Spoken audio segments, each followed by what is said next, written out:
ముందుగా ఇక్కడికి వచ్చిన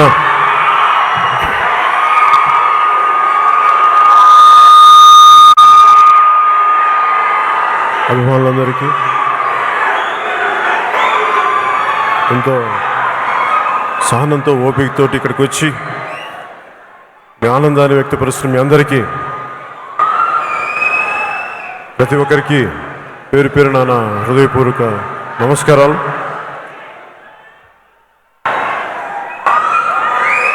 నేను ఎప్పుడు తేజ్ ఫంక్షన్స్కి ఎప్పుడు రాలేదు ఇప్పుడు దాకా. ఇప్పుడు నాకు ఎందుకంటే ఒకసారి తన మొదటి cinema function opening cinema shooting అప్పుడు వచ్చాను. ఆ తర్వాత ఎప్పుడు నాకు రాలేదు. దానికి కారణం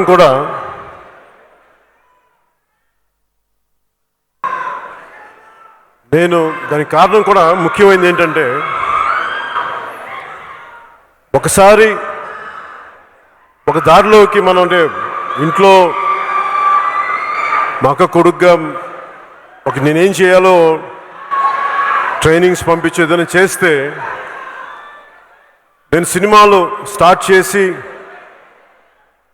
బయటకు వచ్చే టైంకి అంటే గోకులం సీత వచ్చే టైంకి నేను ఎప్పుడు మా అన్నయ్య గారి సపోర్ట్ తీసుకోలేదు. నేను ఎప్పుడు ఏ సినిమా వచ్చిందో అదే సినిమా చేశాను. అలాగే తేజ్ కానీ వైష్ణవ్ కానీ ఎవరైనా సరే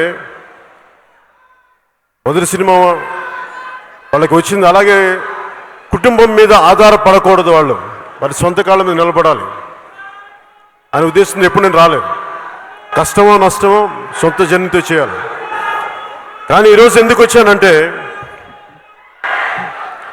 ఈరోజు ప్రత్యేకించి ఎందుకు వచ్చానంటే,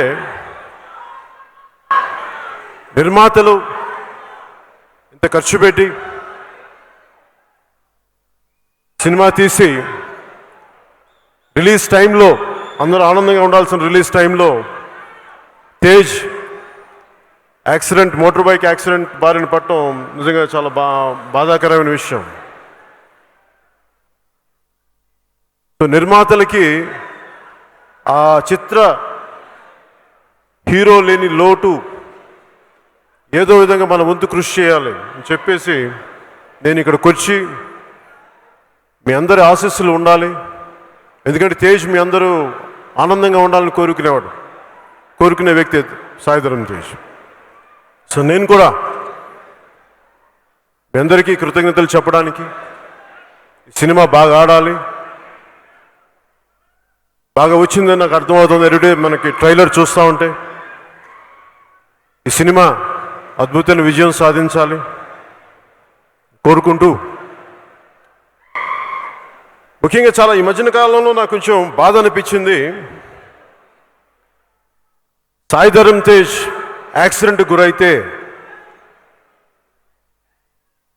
పాపం అందరూ కూడా రకరకాల పరిస్థితుల్లో సానుభూతి కానీ లేదంటే హరీష్ శంకర్ కానీ అందరూ ప్రతి ఒక్కరు సినిమాలు కానీ నిర్మాతలు కానీ అందరూ వచ్చి యాక్సిడెంట్కి గురైన తేజ్కి త్వరగా కోలుకోవాలని విషయం చెప్తూ, అలాగే చాలామంది మీడియా నుంచి కూడా చాలామంది మిత్రులు పెద్దలు అందరూ కూడా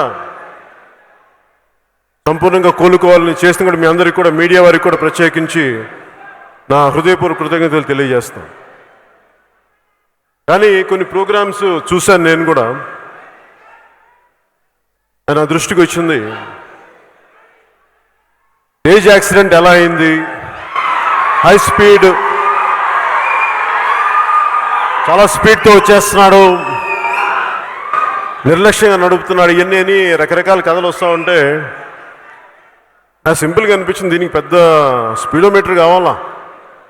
ఒక ఆటోని ఓవర్టేక్ చేసే టైంలో ఎంత స్పీడ్లో వెళ్తాడు? 30-40 కిలోమీటర్లు. ఇసుక మ్యాట్ వేస్తే పడిపోయాడు అక్కడ, జాలిపడాలి మనం. దాని మీద కథనాలల్లి దాని మీద ఇవి చేసి దాని మీద మాట్లాడితే, అలాంటి వ్యక్తులకు కూడా నా విన్నపం, కొంచెం కనికరం చూపించండి. కొంచెం మేము మనుషులమే కదా, ఇలాంటి పరిస్థితి మీకు కూడా వస్తే, మీకు కూడా రాదని గ్యారంటీ ఏముంది, వస్తుంది కదా మీకు కూడా. కొంత కనికరం చూపించండి దయచేసి.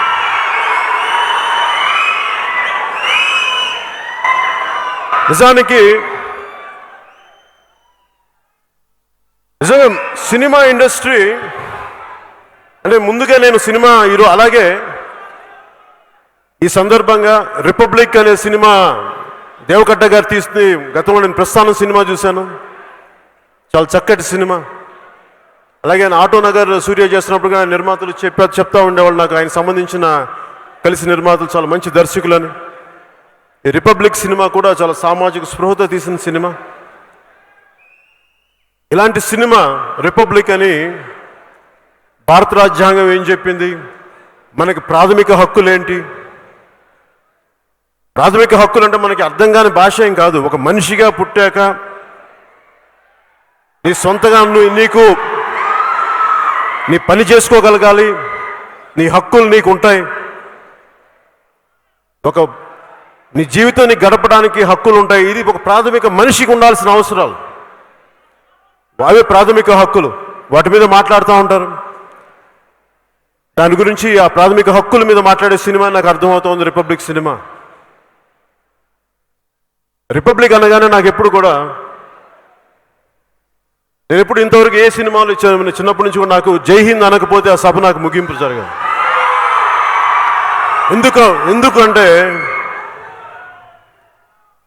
ఎందుకు జై హింద్ అని చెప్తానంటే, ఒక భగత్ సింగ్ కానీ, సుభాష్ చంద్రబోస్ కానీ, చంద్రశేఖర్ ఆజాద్ కానీ, మహాత్మా గాంధీజీ కానీ, అలా లెక్కలేనంత మహానుభావులు, వేల కొలిది లక్షల కొలిది ప్రాణత్యాగం చేస్తే కానీ భారత గణతంత్ర దేశంగా అవతరింపబడలేదు.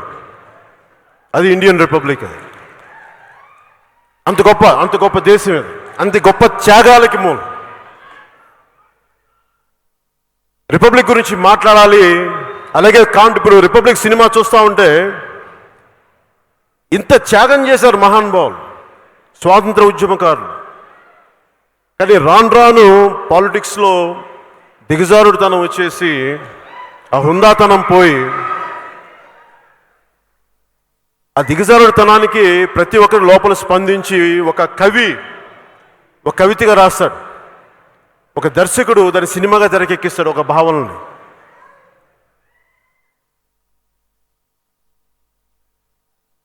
శేషేంద్ర శర్మ గారు చెప్పినట్టుగా నీ స్వేచ్ఛ కోసం ఎంత రక్తం పారిందో తెలుసుకో. అది నీ శరీర క్షేత్రంలో ధైర్యం చల్లకపోతే, అది నీ గుండెల్లో ఆత్మగౌరవం పండించకపోతే, నువ్వు ఎప్పటికీ మోచేతి అంబలి తాగే బానిసల్లాగా బతకాలనుకుంటే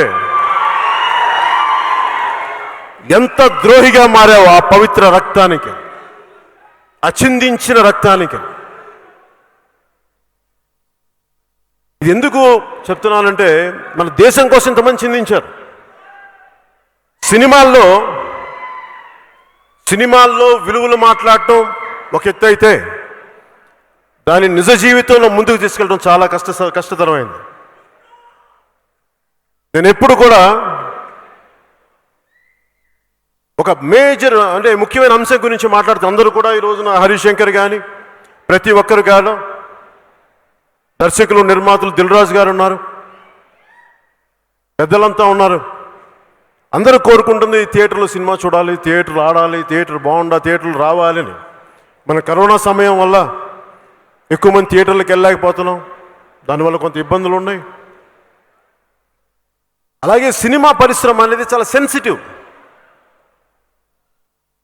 చాలా ఈజీ టార్గెట్. సినిమా చాలా ఈజీ టార్గెట్ ఎవరికైనా. తేజు బైక్లో పడిపోయాడు, 45 కిలోమీటర్ల అత్యంత వేగంతో వెళ్తూ ఆటోని ఓవర్టేక్ చేస్తూ పడిపోయాడు. ఇలాంటి కథనాలు ఉన్నాయి. అలాంటి కథనాల కంటే కూడా ఇంకా ఇంట్రెస్టింగ్ కథనాలు మీకు చెప్తాను. ఎలా చెప్పాలి ఇంట్రెస్టింగ్ కథనాలు.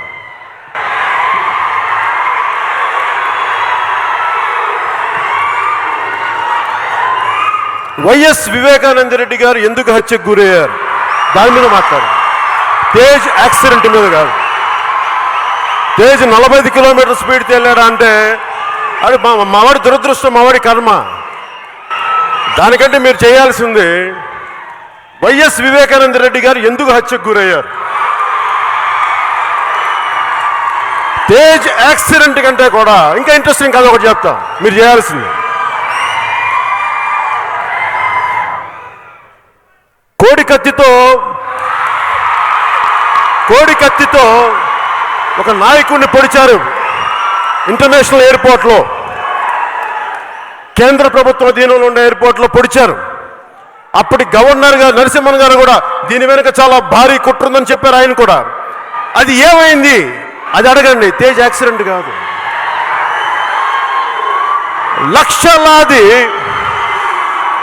లక్షలాది ఎకరాలు గిరిజనులు పోడు భూముల్లో వ్యవసాయం చేసుకుంటా ఉంటే అది వారికి దక్కట్లేదు. అది ఎందుకు దక్కట్లేదు దాని మీద మాట్లాడండి. తేజ్ యాక్సిడెంట్ మీద కాదు మీరు మాట్లాడాల్సింది, వాటి మీద మాట్లాడండి. ఒక 6 ఏళ్ల చిన్నారి బిడ్డ చరిత అన్యాయంగా, అకారణంగా, అమానుషంగా హత్యకు గురైతే అది వదిలేసి తేజు 45 కిలోమీటర్ల స్పీడ్తో వెళ్ళిపోయాడు. దాని మీద కథనాలు. అలాగే ఇంకా స్పైసీగా ఉండాలి మీకు అంటే, ఇంకా స్పైసీగా ఉండాలి అంటే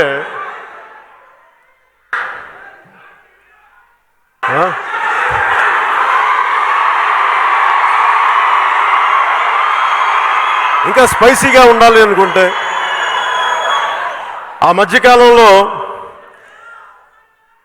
వైసీపీ సానుభూతి పరులు, వైసీపీ వ్యక్తిగతమైన కొంత వారి పార్టీకి చెందిన వాళ్ళు వ్యభిచారాన్ని లెజిటిమైజ్ చేయమని బయటకు వచ్చారు. వాళ్ళకి మద్దతు పలికారు. దాని మీద కథలు నడపండి, తేజ్ యాక్సిడెంట్ మీద కాదు. అలాగే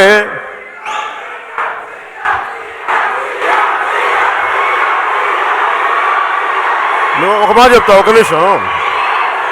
ఇందాక సుమా గారు కానీ మీరు కానీ పవర్ స్టార్ అంటే పవర్ లేని గారికి పవర్ స్టార్ అండి తీయన.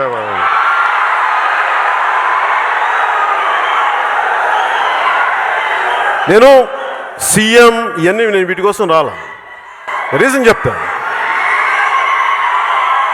ఈ భారతదేశపు రిపబ్లిక్ ఏ విలువలతో అయితే రాజ్యాంగం చేయబడిందో, ఏ మహానుభావులైతే కాన్స్టిట్యూషన్ హాల్లో కూర్చొని దీనికోసం పోరాటం చేశారో వాళ్ళ ఆశయాల కోసం నా వంతు కృషిగా నేను పనిచేస్తున్నాను. అది ముఖ్యమంత్రి ఇస్తుందా ఇవ్వదా నాకు అనవసరం, కానీ పోరాటం చేస్తామా లేదా అన్నదే ముఖ్యం.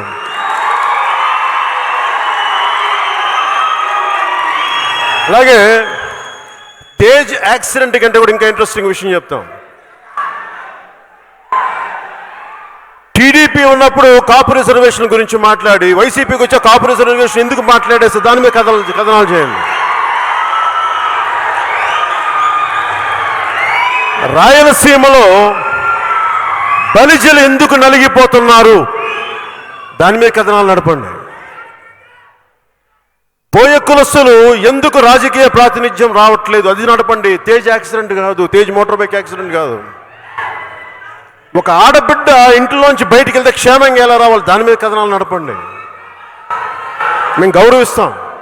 అంటే ఇన్ని సమస్యలు ఉన్నాయి కానీ మీరు ఎవరు. ఇందాక ఎందుకు చెప్తున్నానంటే రీజన్ చెప్తాను. సినిమా హీరోల మీద లేదంటే సినిమా వాళ్ళు ఎందుకు మాట్లాడగలరంటే వీళ్ళు సాఫ్ట్ టార్గెట్స్. వీళ్ళు ఏదైనా మాట్లాడితే ఎవరు రాజకీయ నాయకుల మీద మాట్లాడండి. అసలు ఇడుపులపాయలో ధనమూల అంటే టన్నుల కొద్ది చిన్న నేల మూలికలు ఉంటాయని అక్కడ డబ్బులు ఉంటాయని పోలీసు వ్యవస్థ కూడా చెప్తా ఉంటారు నాకు. అక్కడ ఎంతో నిజమో తెలియదు కానీ దాని మీద కథనాలు నడపండి. అవి నడిపితే ఏం చేస్తారంటే ఇళ్లలోకి వచ్చి కొడతారు కదా, అందుకని వాళ్ళ గురించి మాట్లాడరు. తేజ్ యాక్సిడెంట్ గురించి మాట్లాడచ్చు. తేజ్ అమాయకుడు కదా, కళ్ళు తెరవకుండా ఇంకా కోమాలో పడినాడు కదా అక్కడ హాస్పిటల్లో. ఈ రోజు వరకు కళ్ళు తెరిచాడో లేదో నేను చూడలేదు. వాళ్ళ కళ్ళు మూసిపడున్నాడు తేజ్ అక్కడ. దాని మీద కథనాలు కాదు కావాల్సింది. పొలిటికల్ క్రైమ్ గురించి మాట్లాడండి, సినిమా వాళ్ళ గురించి కాదు మీరు మాట్లాడాల్సింది. పొలిటికల్ క్రైమ్ గురించి మాట్లాడండి. సమాజానికి అది కదా పనికొచ్చేది. అలాగే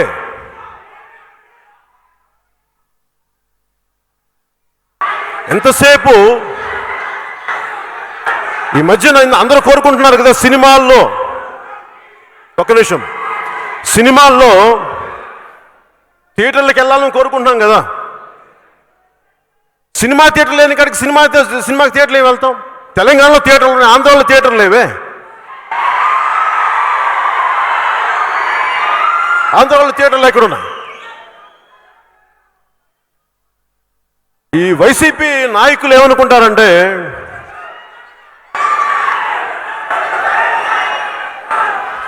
పవన్ కళ్యాణ్ సినిమా ఆపేసిన, వాళ్ళ అతను వచ్చిన చిత్ర పరిశ్రమను ఆపేస్తే వాళ్ళందరూ భయపడిపోతారు, మన కాళ్ళ దగ్గరికి వస్తారని.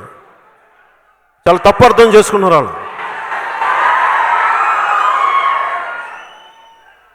ఎందుకంటే మీ అందరికీ దృష్టికి తీసుకొస్తా ఉన్నా, నాకు చాలా బాధ వేస్తుంది. చిత్ర పరిశ్రమ గురించి ప్రతి ఒక్కళ్ళు మాట్లాడుతూ ఉంటాయి. దర్శకులు, నిర్మాతలు, హీరోయిన్లు ఇన్ని కోట్లు తీసుకున్నారంటే అరే సన్నాసులారా, దద్దమ్మలారా, ఒక హీరో కానీ, హీరోయిన్ కానీ, దర్శకులు కానీ మీకు లెక్క చెప్తా. ఒక ఉదాహరణకు 10 కోట్ల రూపాయలు తీసుకుంటే హైయెస్ట్ ట్యాక్స్ ఇండియాలో 45% అంటే 10 కోట్లకి, సపోజ్ 10 కోట్లు ఎవరైనా పంపించామనుకుందాం ఒక హీరోకి, ఒకసారి ఎవరు అనుకోండి 10 కోట్లు పంపించారనుకుందాం ఉదాహరణకి, పంపిస్తే దాంట్లో ₹1 కోటి తీసేస్తారు, 10% సోర్స్లోనే కట్ చేస్తారు ట్యాక్స్, అంటే 9 కోట్లు. ట్యాక్సెస్ పోగా వాళ్ళ చేతికి వచ్చి ఎంత వస్తుంది? 4.5 తీస్తే 6.5 మిగులుతుంది, అంటే 6.5 కోట్లు. దీంట్లో వాళ్ళు మొత్తం వ్యవస్థ నడుపుకోవాలి. అది వాళ్ళు ఎవడ దోచింది కాదు, అది వాళ్ళ కష్టం మీద వచ్చింది. వాళ్ళకి ఎవడు దోచింది కాదు.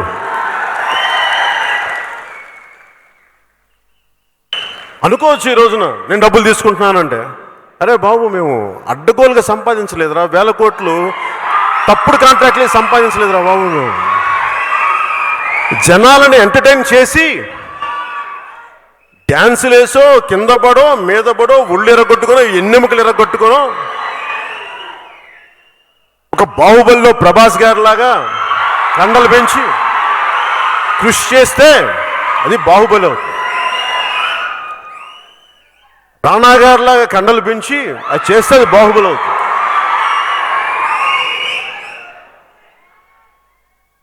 జూనియర్ ఎన్టీఆర్ గారిలాగా అద్భుతమైన డాన్సులు చేస్తే అప్పుడు డబ్బులు ఇస్తాం. ఒక్కరోజులో ఇవ్వాల ఎవరికి? రామ్ చరణ్ లాంటి హీరో అద్భుతమైన స్వారీలు చేసి అప్పుడు ఇస్తా డబ్బులు. ఒక ఆడబిడ్డ హీరోయిన్గా రావాలి అంటే ఎక్కడి నుంచో, వేరే దేశాల నుంచో, ఎక్కడి నుంచో పాపం పక్క రాష్ట్రాల నుంచి వచ్చి అందరూ చూస్తుండగా డాన్సులు చేసి ఇబ్బంది పడి ఆ బిడ్డకి డబ్బులు ఇస్తే అది దాన్ని తప్పంటారు ఏంటి? ఇది మీరు ఎవరిని తప్పనాలంటే ట్యాక్స్. ఇప్పుడు జలసాలో డైలాగ్ ఉంటుంది, హీరో ఏమంటాడంటే విలన్ తోటి, అరే మీరు మాలాగా ఉద్యోగాలు చెయ్యు, మాలాగా కష్టపడం, మాలాగా ట్యాక్సులు కట్టం, మాలాగా సిన్సియర్గా ఉండవు, ట్యాక్సులు కట్టవు, పోనీ మాలాగా తల ఉంచుకొని వెళ్ళావు, మీరు ఇన్ని చేసినా మా మీద జులుం చేస్తావు, నువ్వు వెళ్ళు రౌడిజం చేసుకో, గుండాయిజం చేసుకో, మేము తల ఉంచుకొని వెళ్ళిపోతాం, కానీ మమ్మల్ని బతకనివ్వరా బాబు మమ్మల్ని. అలా కాకుండా ప్రతిసారి కెలిగితే ఏమవుద్దంటే కుర్రోళ్ళు కామెడీగా చంపేస్తాను ఉంటుంది డైలాగ్. కుర్రోళ్ళు చాలా అని ఎందుకు చెప్తున్నానంటే ప్రతి ఒక్కరికి ఎవరికైనా సరే దేన్నైనా తెగేదాకా లాక్కండి అమ్మా. సినిమా ఇండస్ట్రీ కూడా, నేను సినిమా ఇండస్ట్రీ బాగు కోరి క్షేమం కోరేవాడికి చెప్తున్నా, నిర్మాతలు నష్టపోతే డబ్బులు వదిలేసుకున్నవాడిని. అలాగే ఎక్కడో మారుమూల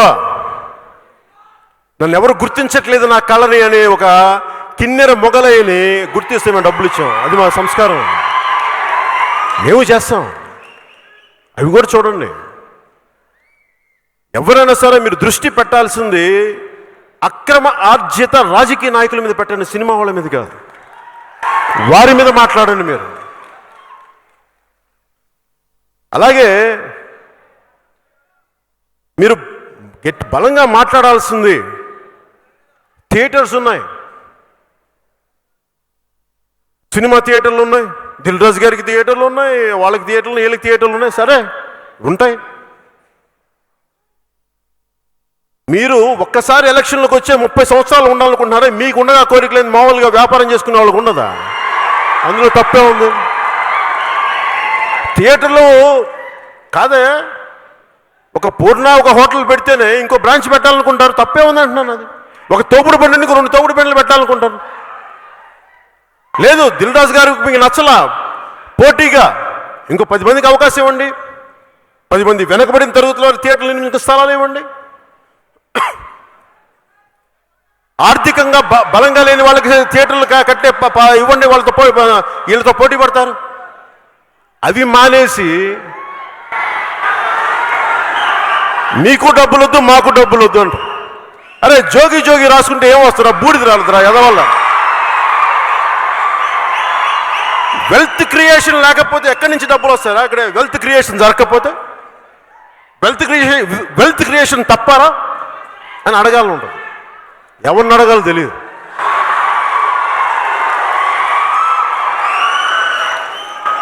అరే నేను వెల్త్ క్రియేషన్ చేయకపోతే మొగలైకి 2.5 లక్షల రూపాయలు ఇవ్వగలనా? నేను సైనిక బోర్డు 1 కోటి రూపాయలు ఇవ్వగలనా? కరోనా నిధికి 2 కోట్ల రూపాయలు ఇవ్వగలవా? అరే వెల్త్ క్రియేషన్ జరగాలరా సన్నాసులారా, అప్పుడు కదా డబ్బులు ఇవ్వగలిగాను. డబ్బులు సంపాదించే ఉంటారే ఈ అనే సన్నాసులు కూడా చెప్తున్నా. నేను విసిగిపోయినా నా జీవితంలో. ఎందుకంటే వాడికి వంగి ఈడికి వంగి వాడికి వంగి వంగి వంగి వంగిపోయిన జీవితం. మీరేమో పవర్ స్టార్ అంటారు, వాళ్ళేమో సాగు దొబ్బుతూ ఉంటారు మమ్మల్ని. నా పేరు చూపించి సినిమా ఇండస్ట్రీని సాగు దొబ్బుతూ ఉన్నారు. ఆ వకీల్ సాబ్ అంటే దిల్ రాజు గారు, మీరు ఎందుకంటే సినిమా తీశారు మాతో చంపుతున్నారు? మీరు సినిమా తీయకుండా కానీ ఉండంటే ఇప్పటికి ఆంధ్రలో సినిమాలు రిలీజ్ అయ్యండి. మీరు రెడ్డి వాళ్ళు రెడ్డి కదా తెలుసుకోండి, రెడ్డి తెలుసుకోండి.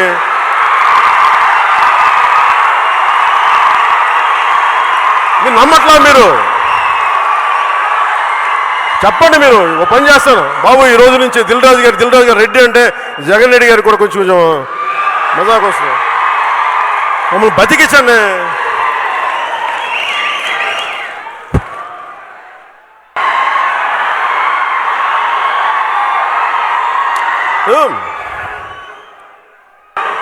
ఒకసారి ఫ్రాన్స్లో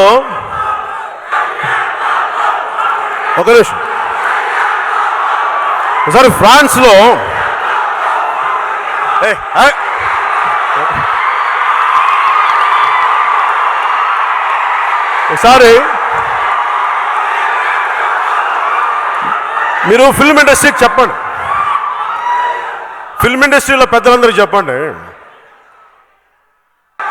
ఫ్రాన్స్లో 16వ శతాబ్దం 17వ శతాబ్దంలో అనుకుంటా, దాదాపు 18వ శతాబ్దం లోపు చాలామంది వ్యాపారవేత్తలు అందరూ కూర్చొని ఒక ఫ్రెంచ్ ట్రేడ్ మినిస్టర్తో కూర్చొని మాట్లాడుకుంటున్నారట. మా వ్యాపారాలు ఎలాగ చేయాలి, ఏం చేయాలి అది మాట్లాడుకుంటా ఉంటే ఆ ఫ్రెంచ్ ట్రేడ్ మినిస్టర్ అన్నాడు, నేను మీకు ఏం చేయగలను చెప్పండి, ప్రభుత్వం తరపున ఏం చేయగలని ఇట్లా గట్టిగా మాట్లాడుతుంటే వాళ్ళు అన్నారు, నువ్వేం చేయొద్దు, అక్కర్లేదు, మూసు కూర్చోను.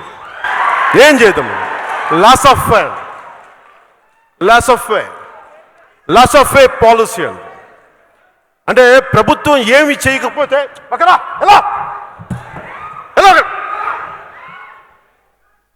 ప్రభుత్వం ప్రభుత్వం ఏమి చేయకపోతే మా పనులు మేము చేసుకుంటామని. అంటే లీస్ట్ ఇంటర్వెన్షన్, అసలు ఇంటర్వెన్షనే కాకూడదు. ఈ రోజున ప్రభుత్వం, ముఖ్యంగా ఆంధ్రప్రదేశ్ ప్రభుత్వం, అంటే వాళ్ళ గురించి అంటే దేవకట్ట గారి గురించి ధైర్యానికి మీకు జోహార్లు అర్పిస్తున్నాను. దేవకట్ట గారు,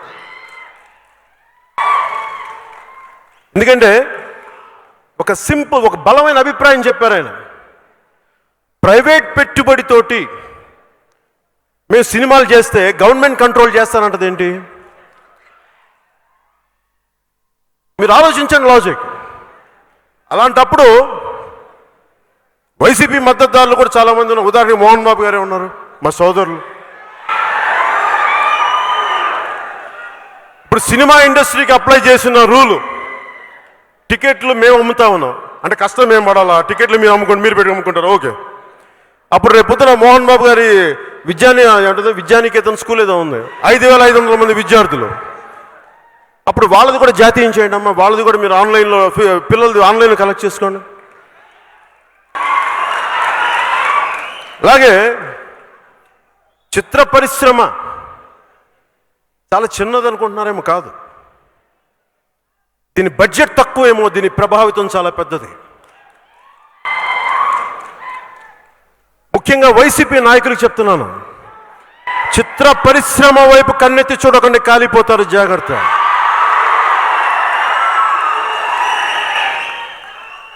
మీరు 1,00,000 కోట్లు సంపాదించచ్చా? మేము అడుక్కు తినాలి ఇక్కడ. సినిమాలు రిలీజ్ అవ్వకూడదా? మీరేం చేస్తారా?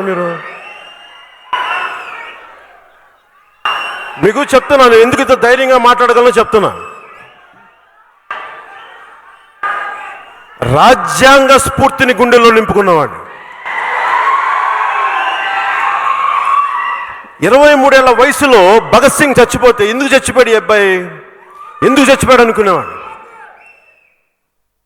అంటే ఏం కోపం వచ్చి ఉంటుంది ఇతనికి చచ్చిపోవడానికి? మహాత్మా గాంధీ వచ్చి నువ్వు బతుకోవాలి, బయటికి రా అంటే కూడా వద్దు, నేను చచ్చిపోతాను. ఎందుకనంటే ఎడ్మండ్ బర్గ్ వాక్యం ఒకటి గుర్తు వచ్చింది. ఐరిష్ ఫిలాసఫర్ అనుకుంటారు, పొలిటికల్ స్టేట్స్మెన్. అంటే ఏదైనా ఒక చెడు జరుగుతున్నప్పుడు మనం మంచి వాళ్ళు మామూలు చూస్తే చాలంట, చెడు పేటరేగిపోతూ ఉంటుందంట. అలాగా భారతదేశంలో ఎంత దారుణాలు జరిగినాయి, ఎంత హీనమైన క్రైమ్స్ జరగని మన చలనం ఉండదు మనకి. అందుకని ఆ విసుగుతోటి భగత్ సింగ్, నేను చచ్చిపోయినా మీరు లెగుస్తారా మీరు అని చెప్పి ఆత్మహత్యకి వెళ్ళిపోయాడు. తన ఉరిశిక్షకి వెళ్ళిపోయాడు సిద్ధంగా. ఈ రోజుకి ఎందుకు భగత్ సింగ్ గురించి మాట్లాడుతూ ఉంటే మనందరినీ మన సోమరితనాన్ని నుంచి, మన చేతగానితనం నుంచి బయటకు వచ్చి అన్యాయం జరుగుతున్నప్పుడు ఇది తప్పు అని చెప్పడానికి అందుకు తెచ్చిపోయాడు. ఇది ఈ కాంప్లసెంట్ యాటిట్యూడ్ అంటాం. ఎంత జరగని భయం మనకి. నాకు పిరికితనం అంటే చిరాకు, నిజంగానే చెప్తాను. ఇంత బతికిడమ్మా, ఇంటి వెనకాల చేస్తావా మనం? ఇంటి వెనకాల చేస్తాం. పేరుకి ఇవన్నీ పెద్ద పెద్ద పేర్లు వైసీపీ నాయకులు చెప్పలేరా? మీరు మూసుకు కూర్చొని చెప్పలేరు, ఇండస్ట్రీ వైపు చూడకని చెప్పలేరు? ధైర్యం రాదా మీకు? మాట్లాడండి. ఏం చేస్తాడు? ఇది వైసీపీ రిపబ్లిక్ కాదు, ఇండియన్ రిపబ్లిక్ అని చెప్పండి వాళ్ళకి. వైసీపీ రిపబ్లిక్ అనుకుంటున్నారేమో, బయటకు వచ్చి లాక్కొచ్చి తన్నులు కొడతారు అందరూ, జనం అంతా ఉంటుంది, జాగ్రత్త. ఎందుకు చెప్తున్నానంటే అధికారం ఎక్కిన వాళ్ళు ఒళ్ళు దగ్గర పెట్టుకొని ఉండాలి ఎవరైనా సరే. అధికారం ఉంది కదా అని చెప్పి పిచ్చి పిచ్చి వేషాలు వేస్తే భవిష్యత్తు ఎలా ఉంటుందో ఒక చిన్న ఉదాహరిస్తాను మీకు, మీ అందరికీ తెలిసింది కూడా.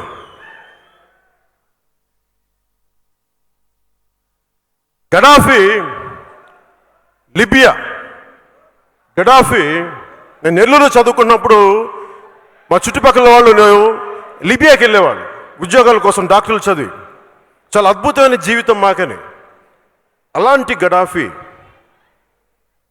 తన అధికారం కోసం చాలా మందిని చంపి అటు ఇటు చేసి వచ్చితే ఒక 20 సంవత్సరాల తర్వాత 25 సంవత్సరాల తర్వాత ఆ చేసిన తప్పులన్నీ వెంటపడి నడి రోడ్డులో మారుమూల చిన్న కుర్రోళ్ళు కొట్టి చంపేశారు గడాఫీని. ఇది మనందరూ ఆలోచించాలి. ఎందుకు చెప్తున్నానంటే అధికారం ఉంది కదా అని చెప్పి దాన్ని ఎడాపెడా విచక్షణారహితంగా మడుగు వాడేస్తే అది ఎటు దారి తీస్తో తెలియదు. అది ఎవరికైనా, అది అందరికీ కూడా. ప్రతి ఒక్కరు ఒళ్ళు దగ్గర పెట్టుకొని ఉండాలి. చాలా కాలం క్రితం నాకు రాజకీయాలు నిజంగా ఇంట్రెస్ట్ లేదు. రాజకీయాలు నాకు నిజంగా ఇంట్రెస్ట్ లేదు. సినిమాలోకి రావాలని లేదు. యాక్టర్ అవ్వాలని కూడా అనుకోలే. మహా అయితే ఒక పుస్తకాల షాపు, లేదంటే ఒక మొక్కలు అమ్మే షాపు, లేదంటే చిరంజీవి గారికి బాడీ గార్డు, ఇంతకు మించి పెద్ద నాకు బదులు. అలాంటిది మన కర్మ సరిగ్గా లేక యాక్టర్ను పాలిటిక్స్లోకి వచ్చాను. కానీ నేను నా దేశం కోసం పనిచేయాలనుకున్నాను. నా దేశం కోసం పనిచేయాలన్న తలంపు నన్ను ఒక నటుని చేసింది. దాన్ని ఇలా తీసుకుంటే నేను దానికి లొంగిపోయి పనిచేస్తున్నాను. నాకు ఇష్టంతో పనిచేయాలి, బాధ్యతతో పనిచేస్తున్నాను. అలాంటిది నేను ఎందుకు చెప్తున్నాను ఇదంతా? తేజ్ గురించో వీటికి సినిమా పరిశ్రమ గురించి చెప్తున్నాను, మా కష్టాలు చెప్తున్నాను. చాలామంది సినిమా ఇండస్ట్రీ ఏముంది, మీరు డాన్సులు చేసేవాళ్ళు, తైతక్కలు ఆడేవాళ్ళు అంటే, సినిమా ఇండస్ట్రీ కష్టం తెలుసా మీకు? ఈ ప్రశ్న మీకు చెప్పట్లేదు. ఇలాంటి చచ్చు ప్రశ్నలు వేసే సన్నాసులకి చెప్తున్నాను ఈ మాట. ఒక Trivikram Srinivas MSc nuclear physics చదువుకొని యూనివర్సిటీ ఫస్ట్ వచ్చి సినిమాలోకి వచ్చాడు. అలాగే సినిమా ఇండస్ట్రీకి కులాలు మతాలు ఉండవు. ఇక్కడున్న హరీష్ శంకర్ కరీంనగర్ వాస్తవ్యుడు, బిహెచ్ఎల్లో పెరిగిన కుర్రాడు. నా వకీల్ సాబ్ తీసిన వేణు శ్రీరామ్ ఒక ఎంబీసీకి చెందిన, వాళ్ళ నాన్నగారు ఒక టైలరింగ్ వృత్తి చేసే అలాంటి ఎంబీసీలకు చెందిన కుర్రాడు, ఉస్మానియా విద్యార్థి, వరంగల్ అనుకుంటా. ఇట్లా ఒక్కళ్ళు కాదు, ఇద్దరు కాదు. నాతో చేయబోతే సురేందర్ రెడ్డి ఈజ్ ఫ్రమ్ వరంగల్, చదువుకున్నవాళ్ళు. దేవకట్ట గారు రిపబ్లికన్ సినిమా రాయాలంటే ఎంత జ్ఞానం లేకపోతే సినిమాలు తీయలేరు. ఒక సినిమా తీయడం అంటే ఎంత కష్టమో, సక్సెస్ఫుల్గా ఉండడం ఒక దిల్ రాజు గారిని అడగండి.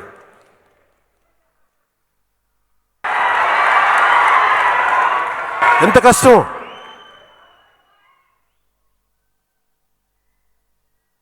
అలాగే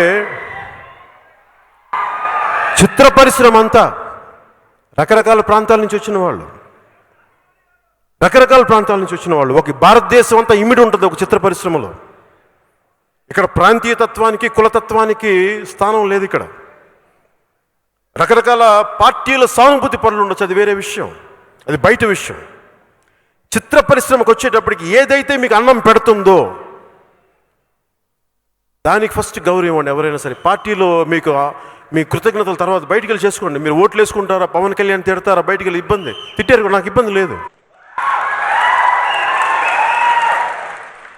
అంటే చదివేది రామాయణం, కూల్చేది దేవాలయాలు అంట. వైసీపీ నాయకులు మేము భారత రాజ్యాంగానికి కట్టుబడి ఉంటామని చెప్పి అన్ని దానికి విరుద్ధంగా పనులు చేస్తారు, కూల్చేస్తూ ఉంటారు. ఉదాహరణకి కులతత్వం విపరీతంగా పెరిగిపోయింది. నాకు నిజంగా కులం గురించి మాట్లాడటం కానీ చాలా చిరాకు నాకు. ఎందుకంటే నేను ఏ కులంలో పుట్టాలి, ఎలా పుట్టాలి అనేది మీకు నాకు ఎవరికి, అది మనం కోరుకుంటే వచ్చింది కాదు. It's an accident, freak accident. అది ఏ కులంలో పుట్టాలి, ఎక్కడ పుట్టాలి, ఏ దేశంలో పుట్టాలి మన ఎవరికి చాయిస్ లేదు. కానీ మనం ఎలా ఉండాలి, ఇది మన చాయిస్. కేవలం నా కులంకే పని చేయాలా, నాకే పని చేసుకోవాలా, నా కుటుంబానికేనా కాదు, అందరికీయా, అది మన చాయిస్. అది నేను ఎప్పుడు కులం చూసి స్నేహాన్ని చేయాల, కులం చూసి నేను బంధాలు పెంచుకోవాలా, వ్యక్తిత్వాన్ని చూసి బంధాలు పెంచుకున్నా. ఒక మొగిలయ్య దళిత కులాలకు చెందిన మొగిలి. ప్రొఫెసర్ సుధాకర్, నేను గౌరవించే ప్రొఫెసర్ సుధాకర్ దళిత మాల కుటుంబాలకు చెందిన వ్యక్తి. ఆయన ఇష్టపడే మాస్టర్జీ మాదిగ కులాలకు చెందిన వ్యక్తి. నాతో వకీల్ సాబ్ తీసిన వాడు మా వేణు ఒక దర్జీ కులాల నుంచి వచ్చినవాడు. ఈ రోజున భీమ్లా నాయక్ తీస్తున్న సాగరు ఒక రెడ్డి కులానికి చెందిన వ్యక్తి.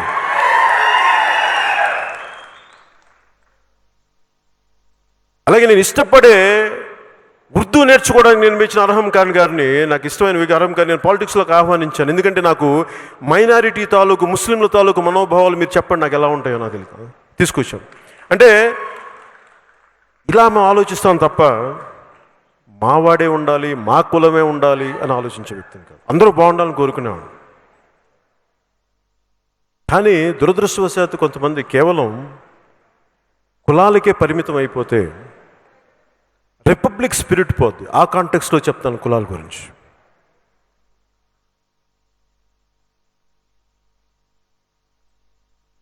రాజ్యాంగం చాలా విలువైంది, చాలా గొప్పది.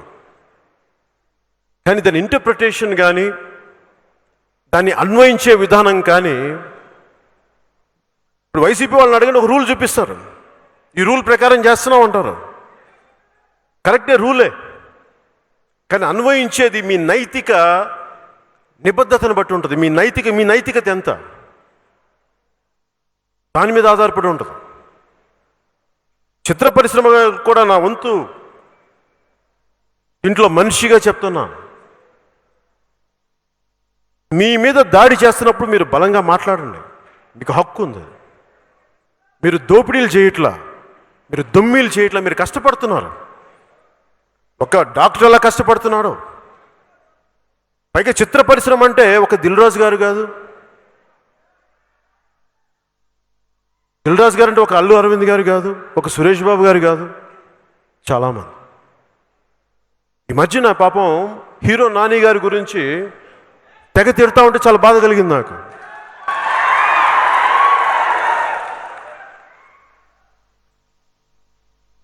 ఎందుకు బాధ కలిగిందంటే అక్రమాలు అన్యాయాలు ఏం చేయలేదే, కానీ హీరోగా ఒక సినిమా చేసుకొని అది రిలీజ్ కోసం థియేటర్లో ఒక సైడ్ థియేటర్లో క్లోజ్ అయిపోయి చేస్తే ఏం గత్యంతరం లేక వెళ్తే థియేటర్ యజమానులు అందరూ అబ్బాయి మీద పడితే అబ్బాయి ఏం చేస్తాడు? వెళ్ళి వైసీపీ నాయకులతో మాట్లాడుకోండి, మీరు ఆ అబ్బాయి మీద ఏం చేస్తారు? అబ్బాయి తప్పే ఉంది.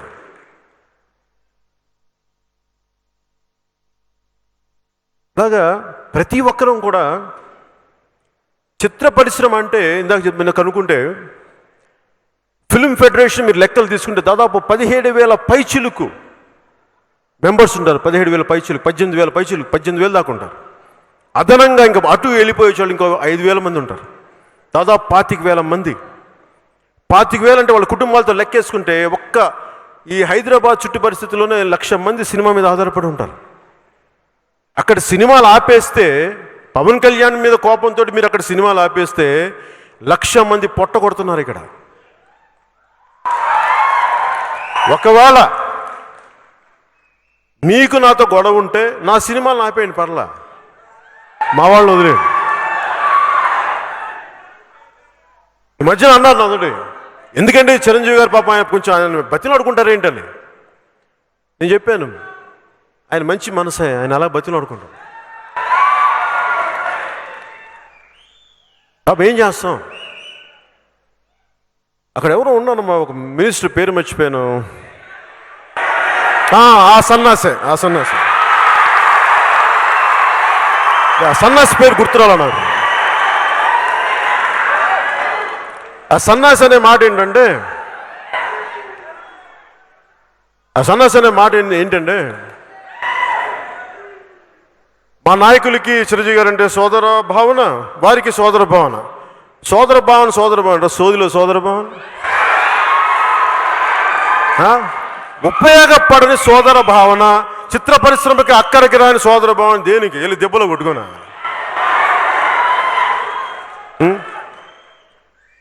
మీ అందరికి ఇబ్బంది ఉండొచ్చేమో నేను మాట్లాడటం ఇలాగా.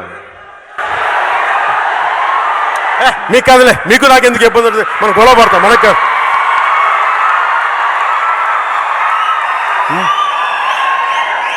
అయ్యా అంటే చిత్ర పరిశ్రమ ఇలా మాట్లాడితే వాళ్ళు మొత్తానికి ఆపేస్తారంటే వైసీపీ నాయకులు ఎలాంటి వాళ్ళు చెప్తాం మీకు. ఉపరాష్ట్రపతి వెంకయ్యనాయుడు గారినే వాళ్ళు క్షమించలేదు, అంత నీచంగా మాట్లాడారు. భారతదేశపు సుప్రీంకోర్టు చీఫ్ జస్టిస్ మీదే వీళ్ళు దాడులు జరిపిన వాళ్ళు. ఒక చిత్ర పరిశ్రమలకు ఒక లెక్క వీళ్ళకి.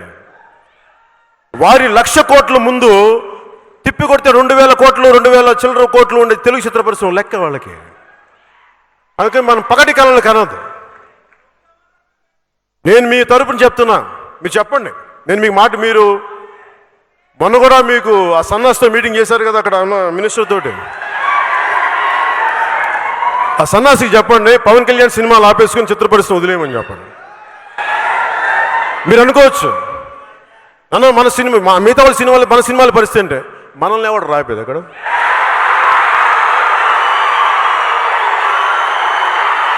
వీళ్ళు ఆపేది చూస్తూ కూర్చుంటావా?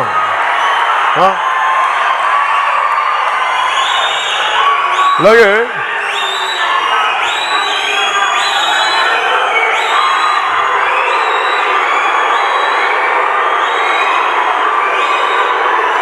రిపబ్లిక్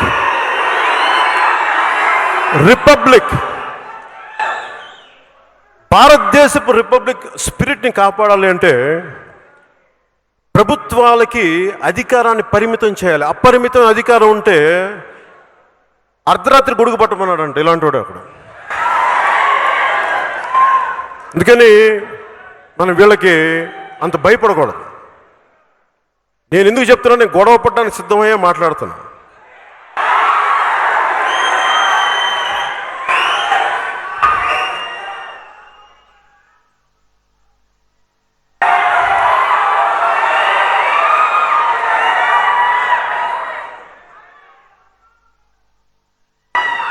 ఆంధ్రప్రదేశ్లో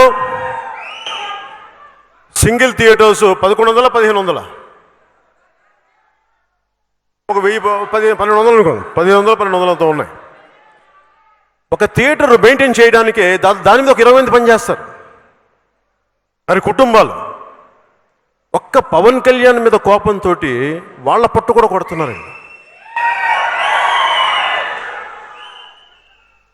అంటే చిత్ర పరిశ్రమలో అంటే ఏం లేదు, వీళ్ళు మేము తిప్పి కొడితే మీరు ఒక కాంట్రాక్ట్ సంపాదించిన డబ్బులు కూడా మేము సంపాదించున్నాం, మీరు ట్యాక్సులు కూడా కట్టరు కదా దానికి. అంటే ఇవి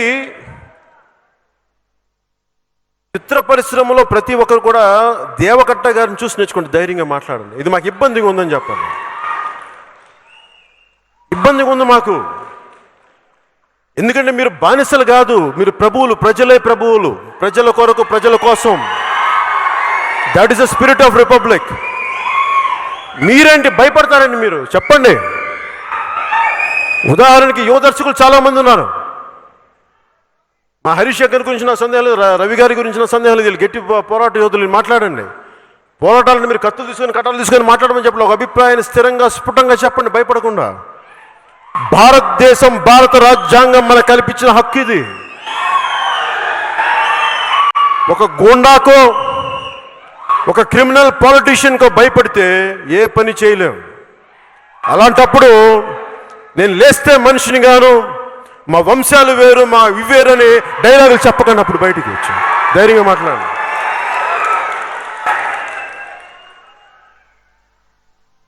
అలాగే ఈ మధ్యన పాపం ప్రకాష్ రాజ్ గారిని కూడా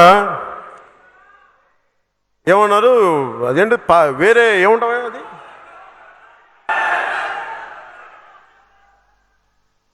అవుట్ సైడర్ ఏదో ఉంటుంది, నాకు పేరు మర్చిపోయాను. ఏదో మీకు అర్థమైంది కదా. అంటే నాకు అనిపించింది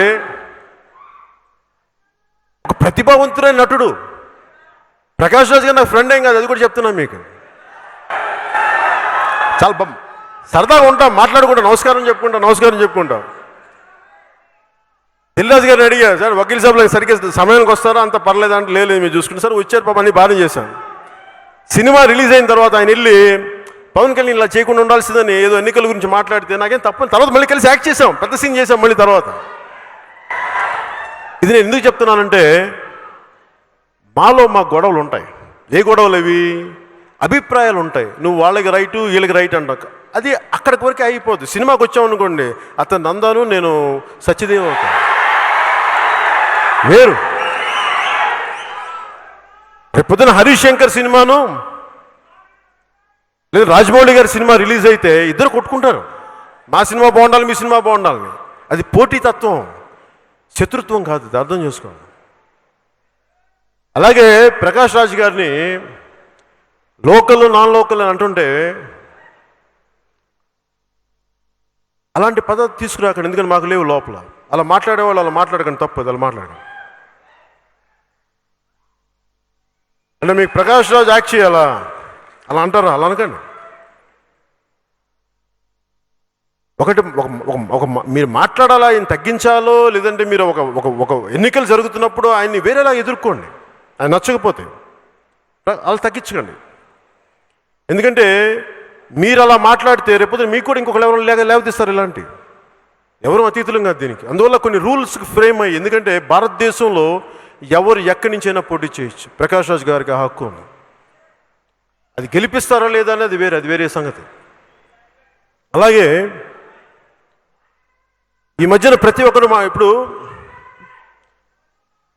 మోహన్ బాబు గారు కూడా మాట్లాడాలి. వైసీపీ వాళ్ళు థియేటర్లు క్లోజ్ చేస్తున్నప్పుడు మోహన్ బాబు గారికి నేను సభాముఖంగా తెలియజేసుకుంటున్నా, మీ బంధువులు కదా, వైఎస్ కుటుంబీకులు బంధువులను చెప్తా ఉంటారు, విన్నాను. చిత్ర పరిశ్రమని హింసించొద్దని చెప్పండి. కావాలంటే పవన్ కళ్యాణ్ బ్యాన్ చేసుకోండి, అతను మీరు తేల్చుకోండి. చిత్ర పరిశ్రమ వైపు జోలికి రాకండి మీరు చెప్పండి మోహన్ బాబు గారు. ఎందుకంటే మీరు ఒక పార్లమెంట్ సభ్యులు కూడా, మాజీ పార్లమెంట్ సభ్యులు, మీకు నైతిక బాధ్యత ఉంది, మీరు మాట్లాడాలి. ఇది ఎందుకంటే ఈ రోజున చిత్ర పరిశ్రమకి అప్లై చేసిన రూల్ రేపొద్దున మీ విద్యానికేతన్ స్కూల్స్ కూడా అప్లై చేయొచ్చు. ఎందుకు చెప్తున్నాను ఈ మాట అంటే, జర్మనీలో రెండో ప్రపంచ యుద్ధంలో మాథ్యూన్ నిమోలర్ అని చెప్పి ఒక క్లోజీమెన్, అంటే ఈ పాస్టర్ అన్నారు, ఒక ప్రొటెస్టెంట్ పాస్టర్, హిట్లర్ చూసి ఇతను దేశాన్ని ఏదో బాగు చేస్తాడని చెప్పి ఆయనకి చాలా వత్తాసు పలికాడు. ఆయనకి వత్తాసు పలికిన తర్వాత తిరిగి ఏదో అటు ఇటు అయ్యి తిరిగి ఆయన కూడా జైల్లో పెట్టించాడు హిట్లర్. అప్పుడు ఆయన ఒక చిన్న 4 పంక్తులు రాశాడు, రిగ్రెట్ అవుతూ, బాధపడుతూ.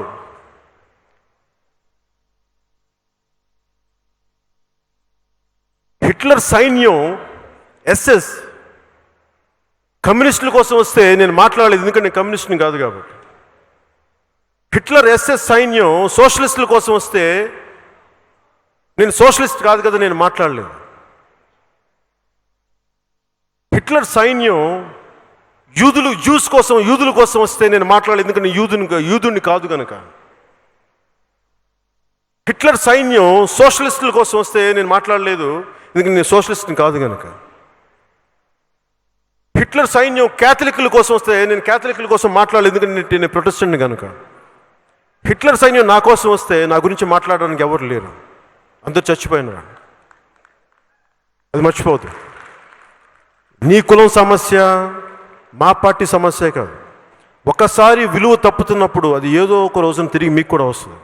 అందుకని చెప్తున్నాను మోహన్ బాబు గారికి, ఒక మోహన్ బాబు గారికి కాదు, ప్రతి ఒక్కరికి. ఈ కులం ఆ కులం అని లేదు, అందరం కూడా చాలా బాధ్యతగా ఉండకపోతే ఈ రిపబ్లిక్ తాలూకు రాజ్యాంగ స్ఫూర్తిని చేతులు చంపేసుకున్న వాళ్ళం అవుతాం.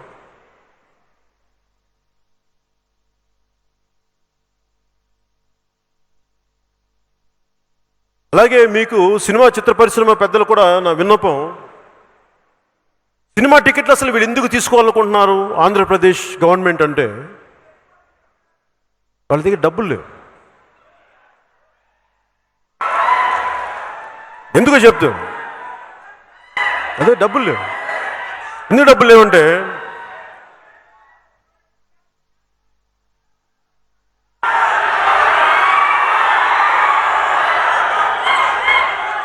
అదే డబ్బులకి ఏంటంటే ఈ చిత్ర పరిశ్రమలో వచ్చిన సంపదని గవర్నమెంట్ ఖజానాలోకి వెళ్తే దాని మీద బ్యాంకులకి చూపించవచ్చు, మాకు ఇంత ఆదాయం ఉంది,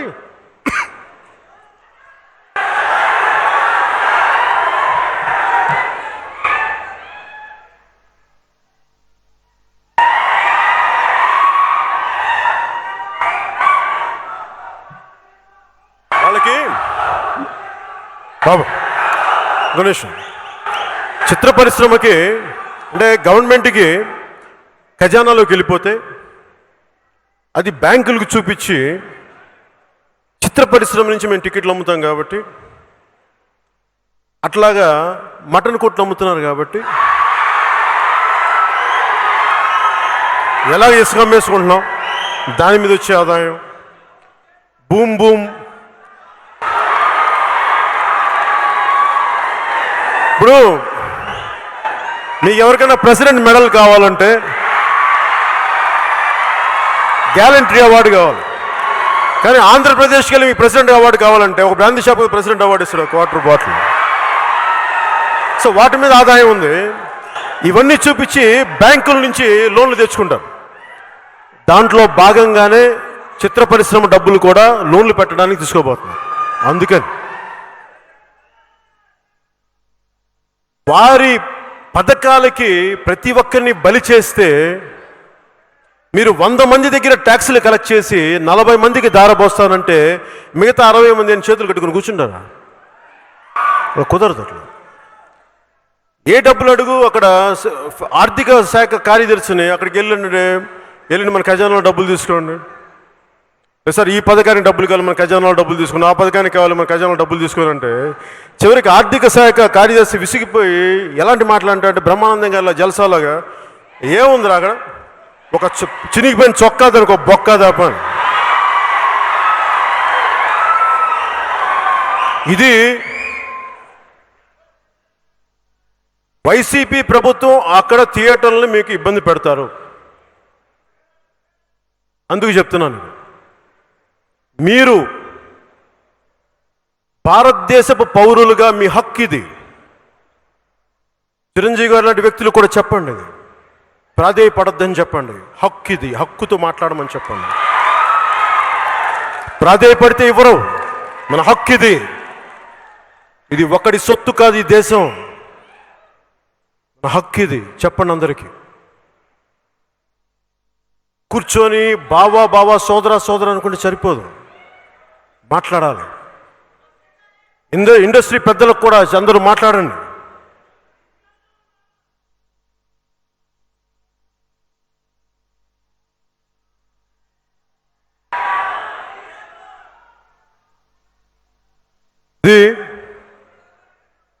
ఎందుకంటే ఇంక మనం కూర్చొని ఇన్ని కోట్లు ఖర్చు పెట్టిన తర్వాత భారతదేశం అంతా చిత్ర పరిశ్రమ అన్ని రంగాల చిత్ర పరిశ్రమ పెడితే 10,000 కోట్లు ఉంటుందేమో. ఒక వైసీపీ నాయకులకి 1,00,000 కోట్లు ఆస్తని చెప్తా ఉంటారు. ఎందుకు చెప్తున్నానంటే ఇది వ్యాపారం చేసేటప్పుడు మీరు తప్పు చేయట్లేదు. ఫస్ట్ చిత్ర పరిశ్రమ వ్యక్తులు ఫస్ట్ ఇది అర్థం చేసుకోండి. ట్యాక్సులు కడుతున్నాం ఇక్కడ ఎందుకంటే మన ట్యాక్సులు కడితేనే వీఆర్ ట్యాక్స్ పేయర్స్. ట్యాక్సులు కడితేనే కేంద్ర ప్రభుత్వం రాష్ట్ర ప్రభుత్వాలైనా వాళ్ళు అభివృద్ధి పథకాలు నడుపుతాయి. మనం ఎవరిని దొయ్యట్లా. చెప్పండి, ధైర్యంగా చెప్పండి. అలాగే చిత్ర పరిశ్రమ సంబంధించి సినిమా తీసేవాళ్ళు మాట్లాడండి, సినిమా తీయని వాళ్ళు మాట్లాడకండి. మీరు బలంగా చెప్పండి. భయపడతారేంటి, ఆలోచిస్తారేంటి, సున్నితంగా ఉంటారేంటి? మీకు ధైర్యం లేకపోతే ఎట్లా? అల్ప విద్వాంసులంతా మాట్లాడుతుంటే కూర్చొని మీరు సంపూర్ణ విద్వాంసులు చూస్తూ కూర్చుంటే ఎట్లా? అల్ప విద్వాంసులకి మీరు అవకాశాలు ఇవ్వకండి. బయటికి రండి, మాట్లాడండి, తప్పని చెప్పండి, ఖండించండి అవసరమైతే. ఇలా రిపబ్లికన్ సినిమా తీసి మళ్ళీ మనం భయపడతా కూర్చుంటే ఈ రిపబ్లిక్ స్ఫూర్తి పోయినట్టే కదా. మనం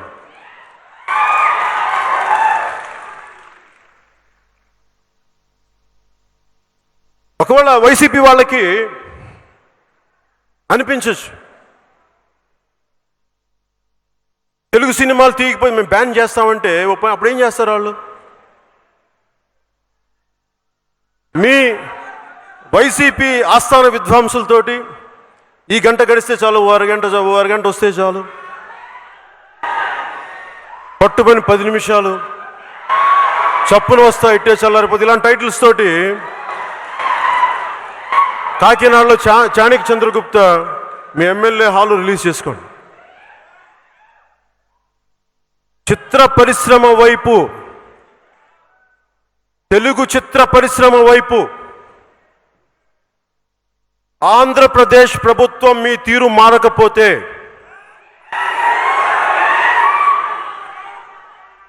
మీరు మార్చేలా ఎలా చేయాలో మాకు బాగా తెలుసు. ఆఖరణ ఒకటే, శేషేంద్ర గారి ఒక కవిత పంక్తి చెప్పి ముగిస్తాను. రాహువు పట్టిన పట్టొక సెకండ్ అఖండమైన లోక బాంధవుడసలే లేకుండా పోతాడా? మూర్ఖుడు గడియారంలో ముళ్ళు కదలనీయకుండా ధరాగమనం అంతటితో తలకింద అయిపోతుందా? కుటిలాత్మల కూటమికి ఒక త్రుటికాలం జయం వస్తే విశ్వ సృష్టి పరిణామం విచ్ఛిన్నమవుతుందా?